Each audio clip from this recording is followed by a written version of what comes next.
So early on, especially when it got to like 14-3 before the Emory Jones pick, I really did think like, okay, everyone else is playing for second, because I thought this was Alabama's toughest game of the year. I didn't think it was at A&M. I don't think it's LSU. Obviously, it's not LSU. I don't think it's Arkansas, who could be pretty decent, who's looking pretty good this year. Mississippi State looks pretty decent.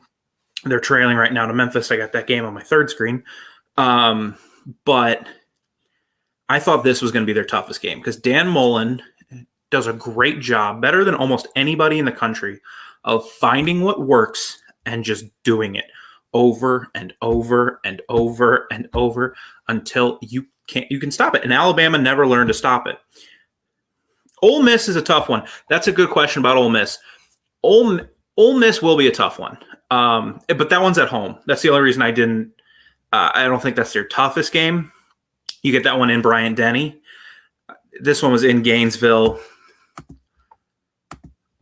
So this road environment will be tougher, obviously, to play in than a home game. Although Ole Miss is going to present some problems. Matt Corral is way better passer than Emory Jones. Emory Jones, I'm saying a whole lot. Emory Jones had his moments today. He really did, and he looked okay in spurts. But a more talented quarterback, and they win that game. Maybe not talented, but a better quarterback wins that game. 18 for 28, 195 yards.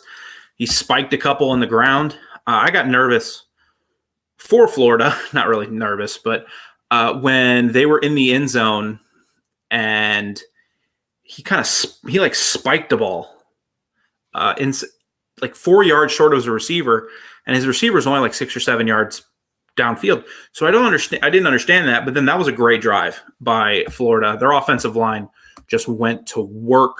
Davis went to work. Give Dan Mullen and that staff credit. They as the kids say, they were in their bag today. They had a game plan to work with Emory Jones, and the running game matched. They've got talent down there in Gainesville. They're not some scrubs. And I know they lost a lot after last year, but this game's in Gainesville. It was going to be a tough game. I thought it would be the reverse of what happened, where Alabama started hot and kind of faded down the stretch and did just enough to win. I thought it was going to be the opposite, where Alabama and Florida, they're really tight for two and a half quarters. And then Alabama would do what they do and pull ahead by 17.